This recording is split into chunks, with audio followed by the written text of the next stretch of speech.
Welcome back to the podcast. This is Matt Eagle from Eagle AI Agency. I'm here with Anita. If you've been following along, I've been doing a lot of interviews with CEOs, business owners, co-founders of a lot of different businesses. I think we're well past 50 plus podcasts at this point. Really getting a really good idea of what AI has done in the marketplace, as well as just how business is being started, and also people who have been in the industry for a long time and creating success. And so again, I have Anita Lane on the podcast. Anita, if you can, introduce your business and what you primarily do, and then we'll jump right into the questions. Okay, so I am a certified coach and I've been coaching for 17 years. After getting certified as a coach, I went and got trained in some additional techniques because my passion was I wanted to help people get unstuck really Mm, quickly. Like, yeah, get out of your head, get out of the looping, get out of the old patterns that you're reading the books about how to change it, you're doing the trainings, you're going to a therapist, all that, but you're still not shifting. Your yeah, life isn't shifting. So I created a 5 step process called Core Breakthrough Coaching. And that's basically what I do. I help people change at a core level. And when we change at a core level, which I consider the unconscious part of the mind, programming changes, hmm, then actually change and transformation and better habits and easier success is easy and natural because you have the formula for it. It's downloaded to you basically on an unconscious level. You're not even trying. mm, So that's what I yeah. do. That's what I'm known for is really helping people shift quickly and easily. I tell you what, if you know me, if anybody knows me, my friends know me, I love that topic. I Yep. think that topic it should be taught in school. I think Yep. it should be taught when they're 5 years old, and it Yep. should be like a class that's a must have. I think that's honestly like I had an experience probably a year and a half ago where I was so lost. I was like, what's going on? I'm successful. Yep. Things are happening well. Obviously I'm a believer. Everything's right, right? Like in my mind. But what it was at a subconscious level. The thoughts that were coming through unconsciously were driving forces of habit and feeling that was not putting me in the direction I wanted to be. I felt trapped, right? Yep. Yep. So and no secrets, of course, but like, what's your approach? We've had a lot of coaches kind of in the same similar, they all have different angles, which I love because everybody has different Mhm. needs. But what kind of angle do you pull from when you're trying to help people at a subconscious level? Well, luckily, I am gifted as an intuitive. Mm, So I don't like walk around being a psychic and reading people. But when someone comes and works with me, I have the ability to very quickly tap into their story. mm, And we all have a story and we all have a dream. And our dream often conflicts with our story. And so, what you're talking about a year and a half ago is you outlived your programming. You had met a mm, glass ceiling for how far your programming could take you. And you had to up your programming, just like I had to up my programming with, some new software, hardware to be able to be on this call and be clear and not be fuzzy. We have to do the same thing for our programming. So when we hit something, it doesn't mean all of a sudden we're doing anything wrong. It just means I've outlived, I've outrun, I've out succeeded the programming that I had. And so we just have to up level, just like there's new versions of software, right? And you have to download those new software programs to be able to get to the next level. So that's really what I'm known for is helping people, identify where they are, what their story is that's keeping them stuck, what the programming is that's right above them that they need to be able to get there. And then we use a process called guided visualization, theta healing, and we yeah, do love that. affirmations, personalized affirmations used in a very specific way to help access that unconscious part of the mind to put in the programming for the next steps so they can go to the next level. That's so interesting. Yeah, that's exactly how I did for me. Yeah, the affirmations, the visualization. What it does is kind of clears your mind so you can have creative thinking so you can actually pull in what is the next move, right? Yeah. I cleared the mind, and then it was so simple. It was like it was chasing me down, Yeah. and I Well, and the saw pain, it. yeah, and the Yeah. pain comes from The conscious mind is, come on, Matt. Come on, you can Yes. do this. Yeah. You wanted this. You've been asking for this. It's here. Come get it, right? Yeah. And it was the scariest move because I had to drop everything. I literally had to drop everything and then Yeah. completely pivot. And it stretched how much faith I had in myself. Yeah. You Yeah. know, it's almost like it was the scariest move, but it was the most, but when I did it, it was like the most aligned move. It was like so aligned. And I knew that God, or yeah, Yep. obviously a lot of people believe in different things, but it was like Yep. God was right there with me every step of the way. Absolutely. Oh man, Absolutely. it But was we're so given good. free will. Yeah, exactly. So if Yeah. we are choosing to stay stuck, we absolutely have the permission and the support to stay stuck.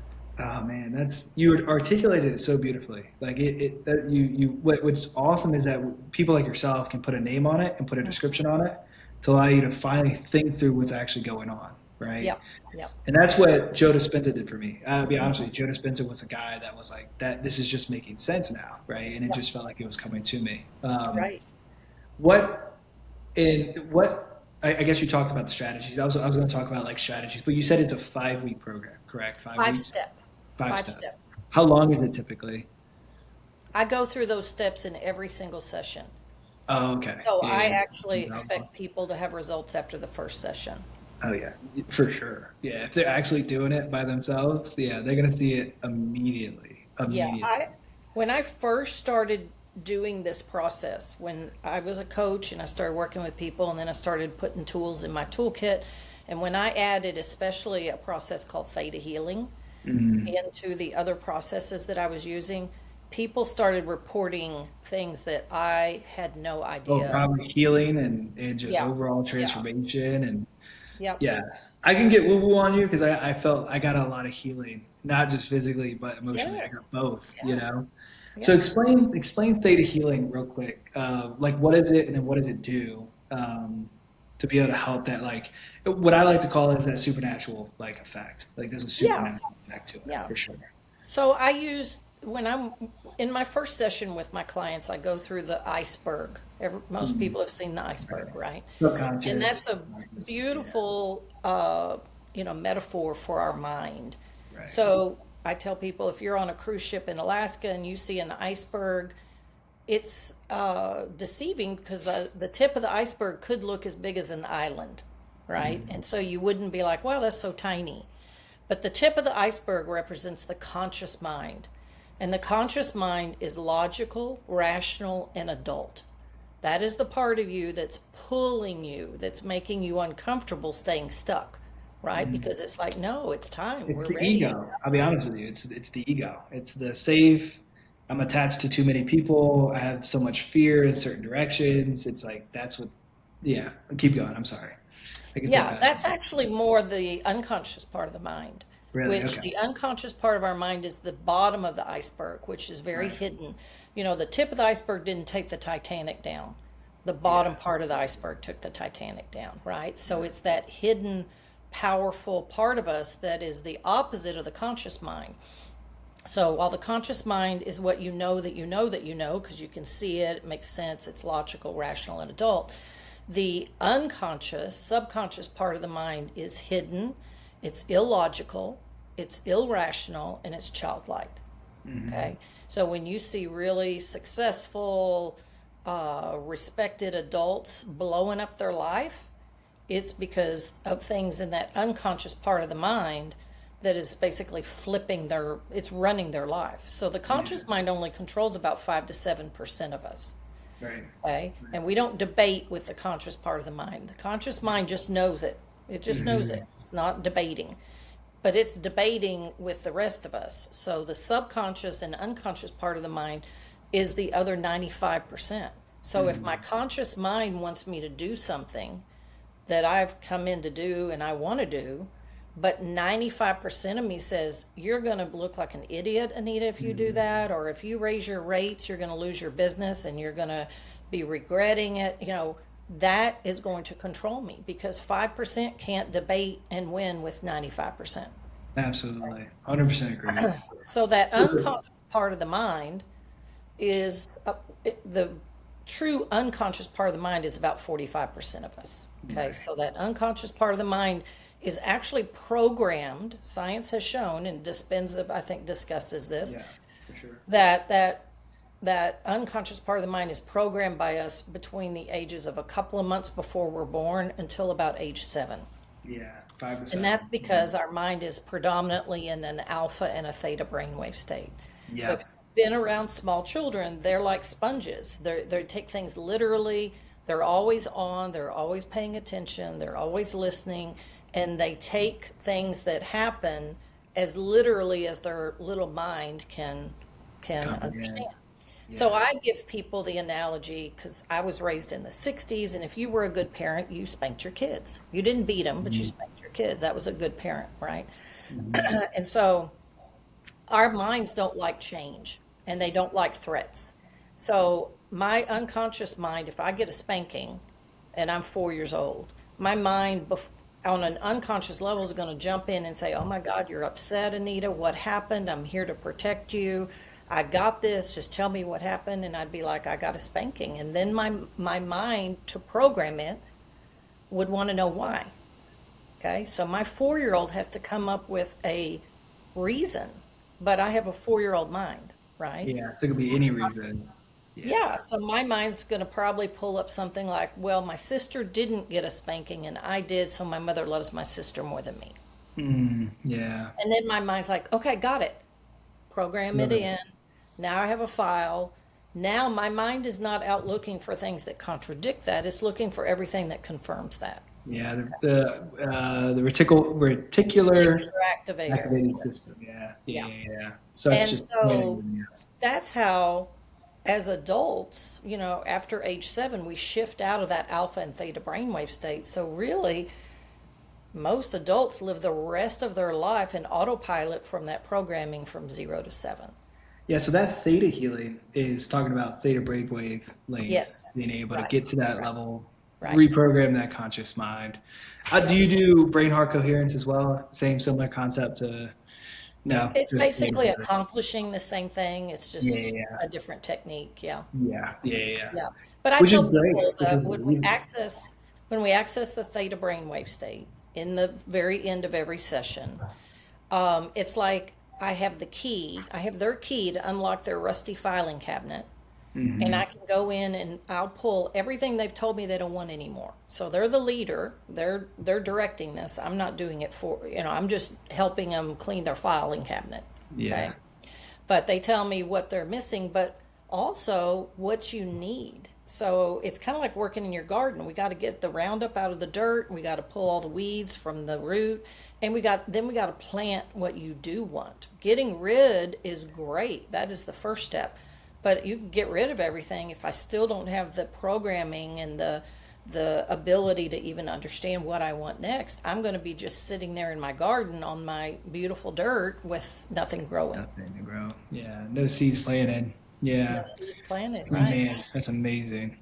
Um, I could do this all day. I love talking about this stuff, but we'll go. My audience typically watches for operational stuff. So, as a Yeah, yeah. business owner, how are you typically drumming up business today? Is it referral based? Do you have a system set up? Do you have inbound opportunities? Like, how does that look typically? I am the world's worst on marketing, technology. In Mm. 17 years, I've never advertised myself. All Yeah. of my business has been built on word of mouth. I have a lot of Google reviews, 5-star Google reviews. In the old days, it was Yelp reviews. I was like number Mhm. 1 on Yelp, number 2 on Yelp for years and years and years. And so that just kept a steady pipeline. I have doctors and chiropractors and acupuncturists that refer their toughest clients to me. Mhm. Um, I So you have have those hairdressers. partner funnels. Yeah, partner funnels as well as good Yeah, reviews. I mean Yeah. they just do it because they love their friends, their patients, their clients, Yeah. and see them stuck and spinning, and they know that my process works. The average person only sees me about 6 to 8 times. Yeah. Now, And then they're good. Yeah. I don't kick anybody out, but I'm not sales driven. I'm results driven.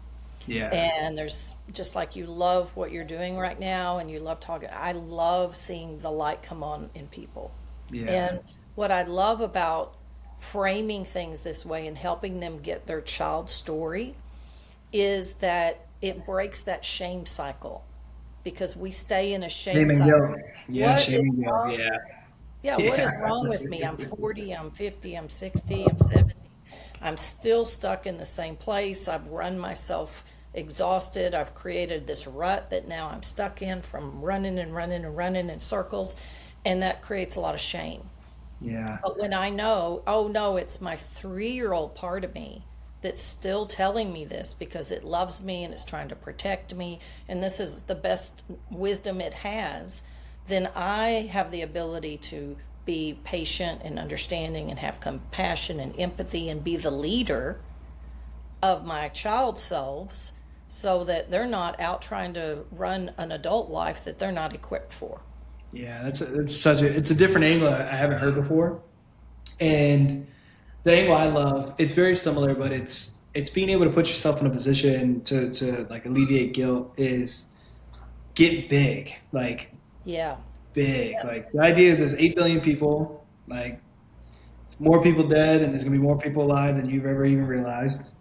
Nobody cares about the problems or whatever happened in your life, the small situations. No one's going to remember it for the Yeah. eternity of man. No one's going to remember your name. Right. And the reality is no matter how big you are, they're not going to remember your name. Most people don't even remember George Washington being the first president of the United States. I just watched an interview for that, and they didn't know. So it's like none of it really matters, and that could be negative or positive, right? And I find it in a positive light, right, where I have the freedom to do whatever I want and change whatever thing I want and think the way I need to think and dream the way I need to dream, to take the right action, to give myself grace and empathy and like love myself where I'm at and just continue to evolve, right? So going big to then going small, I think it's been so helpful. But the childlike idea is that that's amazing, because the idea is it's not your fault that you think this way, No. right? And it worked for me as a child. It Yeah. helped me as a child. How can I feel shame or blame or, all that, negative energy that my child self learned an adaptation? I learned to distort myself in a way that worked in that family unit when I had no power, no independence, no say. That was brilliant. It's just not the formula that works in my adult life now, but it worked then. And I'm proud of myself for the things that I learned to adapt to. What's so scary is some people, I think it's been explained this way, some people just live in an unconscious state. We're all Ran just by, kind of zombies living in our programming. Yeah. yeah, and you can see it in a lot of people where it's like they're just not aware, right? They're just not, they're kind of, I love the matrix effect. They're just living in the program in the matrix of the environment that it built, and they can't escape, Yeah. Where like, That's where pain is a great motivator. which is sad, because typically people have to hit like life-threatening situations to then remove themselves from the matrix. Of like, Right. I know exactly, get into alignment, understand everything's possible, and like seeing the hope and the freedom, and then changing the frequency for the attraction of all the things around you, and all these things that you thought weren't real become real to you, because then you finally, something broke where you're like, I can finally see outside of my unconscious state, Absolutely. And it's sad, but Joe always said like, "Why? Don't wait, just do it now." Right? Yeah. Mine wasn't a life-threatening situation, but man, I was hurting, Yeah, I bet. mentally. Where you were just sitting there hurting, and you're like, "I don't care what I learned, but I'm gonna start learning everything to get out of this thing." Yeah. And then there's so many people who are dragging you down from the concept of change too, where you have to just eventually unattach yourself from everybody and go from a clean slate. So honestly, the only way you can truly love someone is to unattach from them, to be honest with you, Yeah. So beautiful. Going back to the business side, and since you've been around for 17 years, right, how do you see AI playing a big role in coaching programs or in your business or the professionals you're working with? How has AI been changing based off your point of view? Well, one of the things that I have personally done, and I've suggested my clients, especially the ones that have stayed with me for quite a while, is to go create a profile, right, of who I am. here's my disc, here's my love language, here's my, no, because what is knowledge is understanding other people, wisdom is knowing yourself, right? And so I don't know a lot about AI and all the possibilities. I'm sure I'm using 1%, maybe less than that. And I'm always open to, how it can benefit me or my clients more. But I have used it a lot for, okay, right now my mind is telling me this, but my AI knows my profile and then it can give me feedback. So it's kind of like coaching support in between therapy or in between coaching sessions or whatever. Because a lot of times my clients will bring in, well, AI helped me distill this down to this. And I realize, oh my God, my old story of this is now running me. And then we can dive right in and clear it. So understanding it is great. Then you still got to change it. Yep. So it's only good to give out the input output, not the change. Yeah. Right. It's a lot of people think, AI is going to replace thousands of jobs. It really will. It's coming. Yeah. And what I'm seeing, especially in the consultancy that I do, is because I started using AI, I became way more valuable. And now people start seeing it as partnerships, and then you grow much faster. I was watching one of the YouTube's, Nate Herc is a phenomenal person to follow, where you can just understand AI in general. But he was talking about start doing it now, because there's non-existent roles that are going to exist in the next 2 years. They're needing AI native professionals. Like, I just started a new opportunity, and he needed me to set up all these automations within his pipeline and funnel.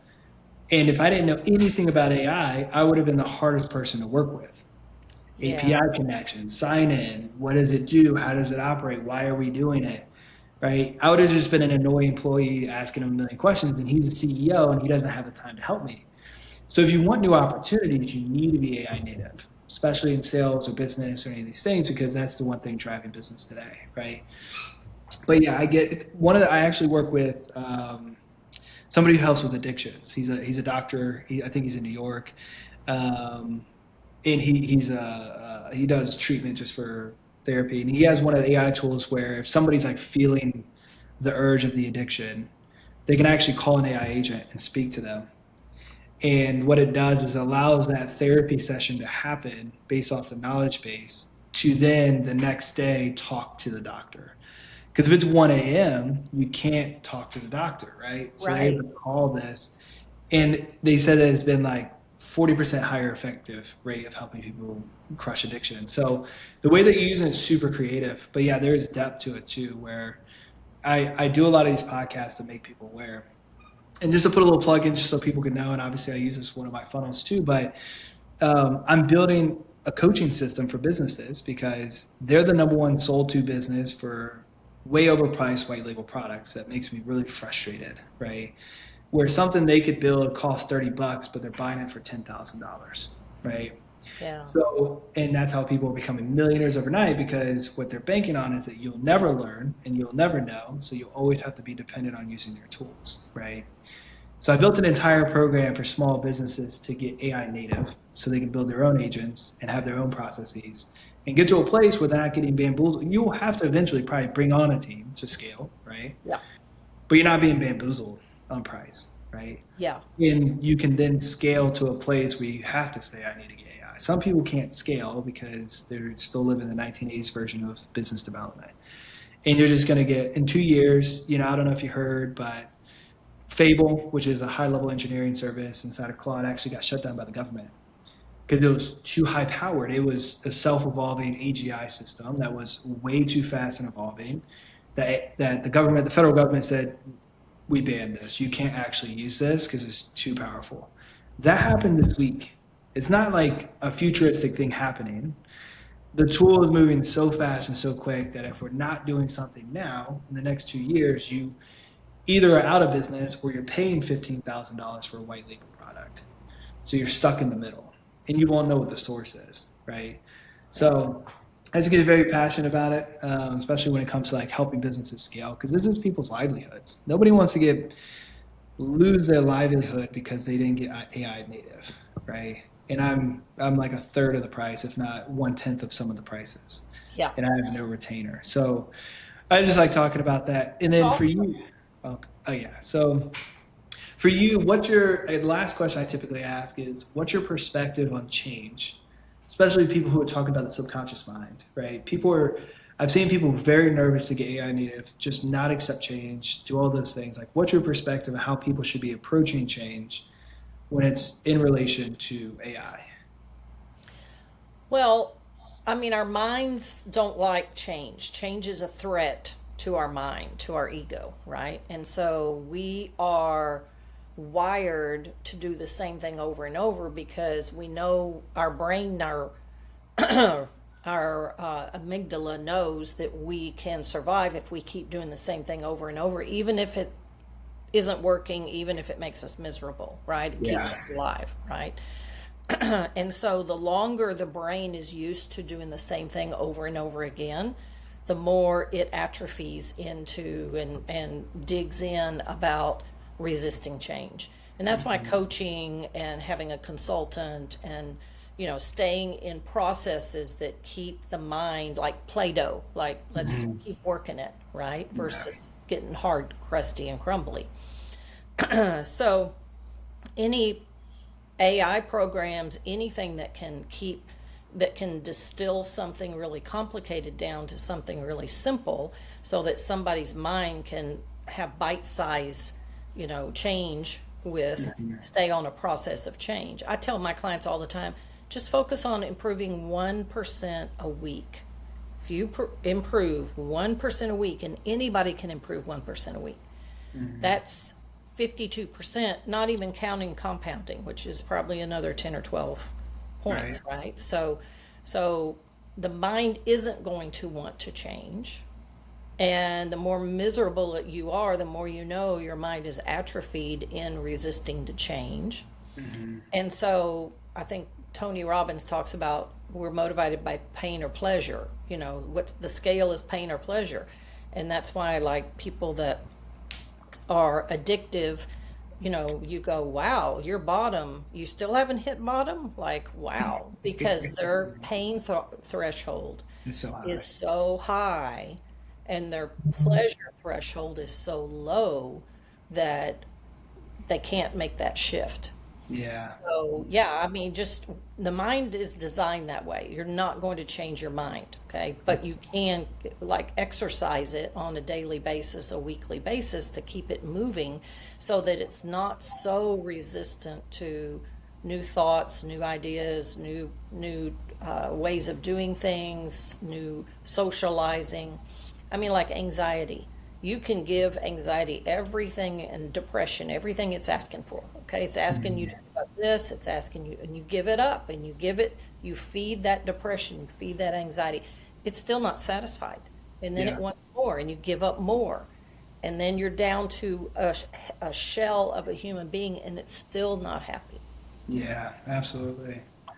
Well, I know we're running up on the 30 minutes. Anita, thank you so much for jumping on. I appreciate it. So You're much welcome. awesome insight. This is like my hot button, the subconscious mind. AI is cool, but the subconscious mind is cooler. So And thanks for jumping combining on. the two. Oh, it's amazing. Oh, it's Yeah. amazing. And I want to encourage anybody watching. AI is so simple. It is. It's user friendly for a reason. So the tactics behind me helping people scale is to automate all those processes, but it is easy. Okay, it's just the fear of starting is typically why people stop. Right. Right. Right. And I So think people are afraid of feeling stupid, yes, yes. of Stupid figuring or out how starting much they over. don't know. Yeah. Yeah, it's crazy. So, but again, Anita, thank you so much. This was You're so much welcome. fun. I'm so glad. I know I wasn't much help with AI because I don't use a lot of it, but Yeah. I love what you're doing, and I hope that you really succeed with this because I can tell that you really feel an important niche. Yeah, absolutely. Well, again, thank you so much. I appreciate it.